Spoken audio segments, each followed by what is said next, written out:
student in here. Good luck. We're about to see the best judge in the competition as well. Here he is. Mike Miles. Is it the dude with the voice? It's Mike Oh, Miles. yeah. There's Mike. Hi, good morning. Wait, the unbuttoned. I'm going to go ahead and record for us. Recording in progress. All right, good morning. I'm Carol McGrew, District 3 Coordinator down here in Southern Nevada. I want to welcome you to Unit 3. I want to let you know that we have our 4-minute oral presentation and then our 10 minutes of follow-up questions. My screen will be off, but I will be coming back on to let you know that you'll have 1 minute left and that your time is up during each section. Then we will follow up with judges' feedback. I'm going to go ahead and turn it over to the judges. The students are all yours. Go ahead. Good morning. So we'll begin with the judges introducing ourselves, and then we'll ask you to introduce yourselves. So I'm David Tannenhouse. I'm a professor of history and law at UNLV. And I'm Mike Miles from Birmingham, Alabama, and I've never felt more surrounded by history than I am today. To be in a room with Stonewall Jackson, Independence Hall, Robert Frost, and James Madison, that's pretty powerful stuff. So I hope our questions can stay historically sound so we don't get in trouble with any one of them. It's a pleasure to be with you today. Thank you for inviting me. I'm Cameron Stewart. I teach government economics, College of Southern Nevada High School. Can't wait to get started here. Great. And if you could introduce yourselves. Good morning, we are Unit 3. I'm Grant Yu. Good morning, I'm Maya Bouvier. Good morning, judges. My name is Rachel Christensen. Good morning, I'm Maya Stanley. Good morning, I'm Natalie Master. Great. Well, welcome to you all. I'll begin by reading the question, and then you'll be able to do your opening statement. So during the second founding, a new definition of American citizenship incorporating equal rights regardless of race was written into the Constitution. To what extent, if any, did the Civil War amendments promote equality in the United States? Why do you think the scholar refers to this period in US history as a second founding? What challenges, if any, do Americans still encounter in ensuring equality before the law for all persons in the United States? You may begin. Your fathers staked their lives, their fortunes, and their sacred honor on the cause of their country. In their admiration of liberty, they lost sight of all other interests. In his 1852 speech, What to the Slave is the 4th of July, Frederick Douglass highlights how just as the founders lost sight of all other interests, the Constitution lost sight of the ideals outlined in the Declaration of Independence, that all men are created equal. It was not until the Civil War amendments that the Constitution finally became one step closer to truly reflecting the Declaration's promises. You glory in your refinement and your universal education, yet you maintain a system as barbarous and dreadful as has ever stained the character of a nation. A system begun in avarice, supported in pride, and perpetuated in cruelty. The 13th Amendment broke the centuries-old system of brutality that was slavery, and nullified the 3/5 fugitive slave and 20 years clauses. In doing so, parts of the old Constitution died in order to give birth to a new freedom that better protected African Americans. The 13th Amendment failed to prevent atrocities like black coats and vagrancy laws that made it easier to arrest African Americans. They would then be exploited for convict leasing, echoing the remnants of pre-Civil War conditions. Currently, African Americans are 5 times more likely to be incarcerated than their white counterparts. I hold there is neither warrant, license, nor sanction of the hateful thing. But, interpreted as it ought to be interpreted, the Constitution is a glorious liberty document. This glorious liberty was not given to the people until the 14th Amendment. By establishing the doctrine of incorporation through Burlington and Quincy Railroad v. Chicago and solidifying it in Gitler v. New York, federal rights were selectively applied to states. The 14th Amendment also established a national definition of citizenship, which overturned the 1857 Dred Scott decision. Even with these protections, the 14th Amendment's Equal Protection Clause still allowed for Buck v. Bell to legalize forced sterilization. This decision was modified in Skinner v. Oklahoma when the court required only the use of strict scrutiny for sterilization acts. The 14th Amendment still fails to prevent the creation of exclusionary acts during wartime, based only on race through Korematsu v. U.S.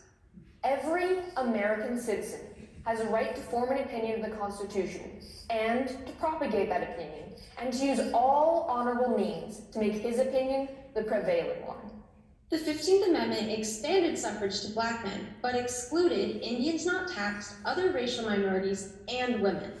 Without congressional support, the 15th Amendment did nothing to prevent the rise of extrajudicial actions against enfranchised black men by the KKK and police forces. Their reign of terror, in combination with no constitutional enforcement, decreased the number of black voters in Louisiana by over 95% from 1897 to 1900. It took the Voting Rights Act of 1965, created through Section 2 of the 15th Amendment, to correct the 15th failures and ban Jim Crow laws. However, the decision made in Shelby County v. Holder in 2013 ruled Section 4B of the Voting Rights Act unconstitutional, showing that concepts established by the 15th Amendment are still being challenged today. The progress made by the Civil War amendments has not been enough to adequately protect the people from modern-day issues.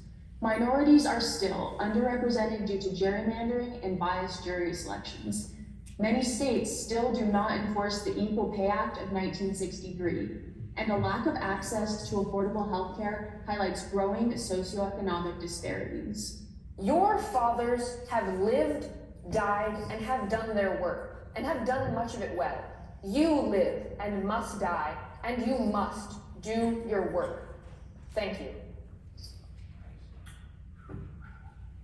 Thank you very much for the opening presentation. So we'll, building on what you said, start our conversation.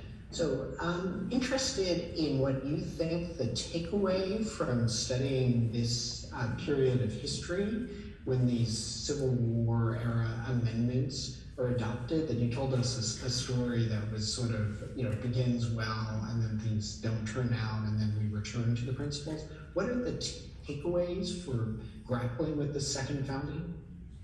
The takeaway with specifically the failures of Reconstruction is that Reconstruction, in order for it to be effective, must last for a very long time. For example, the Reconstruction is still happening from World War II in Japan and Germany as a result of the US having military bases in these countries.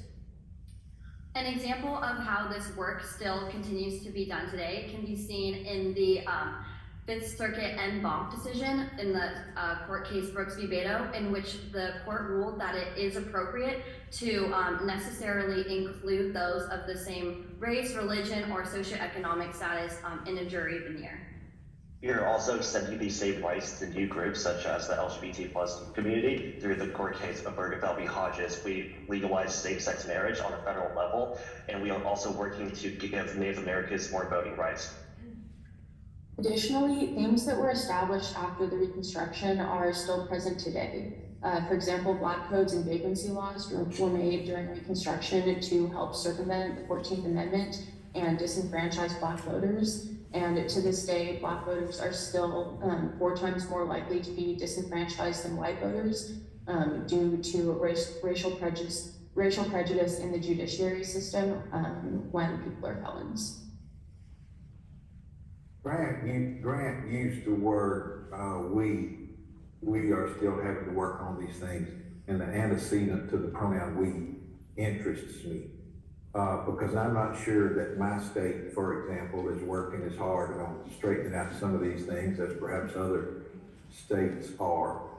Is it too oversimplified to say that giving as much power to the states as the people who wrote these documents had to give to get them passed, that states' rights is one of the major obstacles to getting these things worked out because states discriminate at different levels against different people, or is that an oversimplification? It's not an oversimplification. Historically, we've seen that there are states that purposely disenfranchise certain communities. For example, in 1910, Oklahoma amended their state constitution to add Article 3, Section 4A, known as the Grandfather Clause, which disproportionately impacted Black voters' ability to vote because they had to take a literacy test that white voters did not. And this wasn't overturned until the federal government got involved when the Supreme Court case in the United States in 1915 ruled that it was unconstitutional as a violation of the 15th Amendment. So the federal involvement was very important to protecting Black voters. I agree with my colleague, this is not an oversimplification, but there are certain measures that the federal government should take to protect its citizens. Article 1, Section 4, in regards to the time, place, and manner of state elections, states that Congress can make or alter such regulations as they wish, so Congress should do so to try and protect their voters. The judicial branch also has the power to provide the voting rights the states give to citizens. For example, in Baker v. Carr, they banned population-based gerrymandering, and in Shaw v. Reno, they were able to ban race-based gerrymandering. However, we can see a modern issue with the federal government not taking enough power to protect voting rights. This was seen in Lavone v. Benesek and Rucho v. Common Cause in 2018, which ruled that the Supreme Court could not rule on partisan gerrymandering issues, which is a very, very large issue today that needs to be stepped in by the federal government. Thank you. Okay, so so what do we do? What needs to be done to solve these issues that you guys were talking about? We must use a system of equity rather than true equality. This means that we must recognize that people have had historic disadvantages rather than true equality would mean treating everybody exactly the same. And so we must continue the efforts of Reconstruction into the modern day by using affirmative action in our everyday life. Additionally, we must ensure that people are accurately represented by their representatives in their state and in Congress. This can be done by using multi-representative districts, which would proportionally assign representatives to the votes in a certain state instead of a winner-takes-all system. And this would encourage a more multi-partisan composition of the legislatures. Decreasing the impacts of gerrymandering is also a very important step in this. Article 1, Section 2 of the Constitution states that the House of Representatives for each state is determined by the population of each district.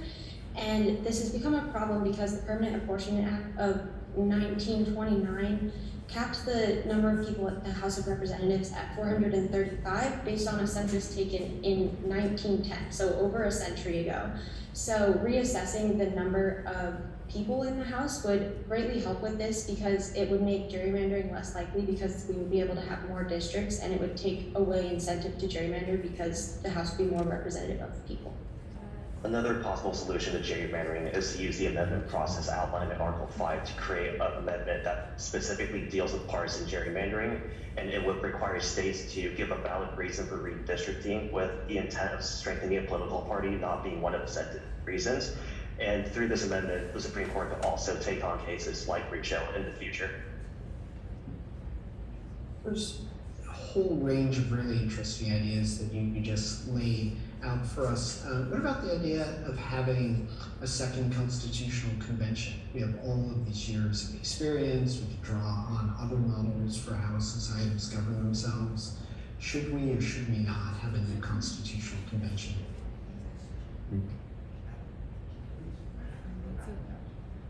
Because of the massive hyperpartisanship that we can see, not only on the federal level with the Senate being in a almost complete gridlock in passing legislation, but also on the state level, that we should not have a new constitutional convention because I don't believe that it would be seen as legitimate as can be seen as the 2020 election was not seen as legitimate through January 6th insurrection. I agree with my colleague. In the state of our political climate today, it is incredibly difficult to really get anything done due to filibusters and a great deal of hyperpartisanship. And so while a constitutional convention may be helpful in getting our constitution amended and getting everyone the rights that they deserve, it is unfeasible. I agree with my colleagues, and I also think that it should be easier for the states to call a constitutional convention. For example, in Rhode Island, the entire state votes every 4 years on whether or not to have a convention for their state constitution. So a system similar to this in the United States could make it easier for states to propose amendments through a constitutional convention. But in the current climate, I'm sorry to interrupt, in the current climate today that y'all described a little while ago, I think Maya talked about the impasse in the Senate, is letting people go in now and write a new constitution in this climate a good idea, or are you courting disaster if you give them that chance? No, you're definitely courting disaster in my opinion, because there's so much disagreement right now, and compromise is not really something we see very often. Yeah. We can see this with perhaps the January 6th insurrection, and the idea that people are very unhappy with change, and they're very unhappy with looking at things from another's perspective. I honest example of how we are incapable of compromise right now is the Affordable Care Act was edited 39 times through the legislative branch before it was passed. A constitutional convention in another time would likely benefit the country. However, there's so much hyperpartisanship and civil unrest now that it wouldn't be effective, and I think it would just further divide the country. For example, in Justice Breyer's remarks after he announced his resigning, he said that we are in a civil war right now, determining the future of the country. So this extreme hyperpartisanship would not work out to make a new constitution. So your response to what Cameron asked a little while ago about what do, we know what to do. We're just scared to do it in this climate because we think it could get worse instead of better, which I think is right, but that's a frightening thought, isn't it? But I think it's an accurate one. I'm afraid it is. Professor, sorry. Sorry, I think we're out of time, but this is our opportunity to give you some feedback. So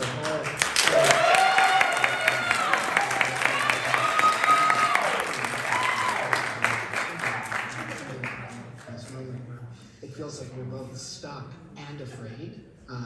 So on the opening, really interesting use of Frederick Douglass. I thought that was very powerful. And then as you worked through, you helped us to explain why each of the amendments is different.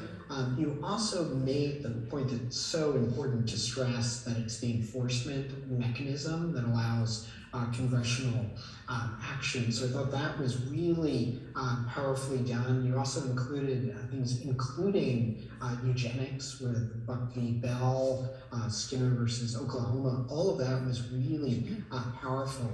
And then the cross-examination was really interesting. We got deep sense of kind of what you think about not only applying what you learn, but a real sense of your take on where we are in 2022, which felt like a great conversation that we wanted to continue and hear more from. So great job. You should be very proud of yourselves.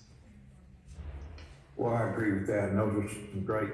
I learn something every time I hear him respond to these things. The reason I was so interested in your response to my last question was, I live in Alabama, and we are about 30 amendments away from 1,000 amendments to our state constitution, which is a ridiculous number. The United States got by with 27, and we're gonna have 1,027 before they have anything else. But just as you said, we're terrified to call a convention because in the current climate, especially in our state, a lot of rights that have been hard fought might be taken away by all of that. The other thing I want to say real quickly is there was in the last, I think 2 or 3 weeks, Professor, I'm trying to remember exactly where it was, there was an impassioned resolution sponsored in a legislative body that wanted to mandate, now listen carefully, mandate that all students study the Abraham Lincoln Frederick Douglass debate. and the other people in the legislature were saying, I think you need to go back and look at who it is that you want, because Frederick Douglass and President Lincoln may not have had quite the disagreements that Stephen A. Douglas and the president did. Natalie, Frederick Douglass would be so proud of the way you channeled him today. It was frightening how well you channeled him. I think you may have woken him up. He may have wanted to come back and own all of those words. That was a brilliant format for you to read some of his words and then the rest of them explain them or apply them. That was fun to listen to. I wish that all of us could study the words of Frederick Douglass. He might want to change a few of the phrases he used now, but I'm not sure. He may have wanted to keep them that way. In the judge's room this morning, we talked about that maybe, the three of us need hope right now more than we have in a while. And you give us that, and you gave us that this morning in the specific examples. Multi-representative districts, David, was another great example of if they could work that change out, that would make things so much more inclusive. That wouldn't mean that they'd be less partisan or less divided, but at least everybody would have a seat at the table.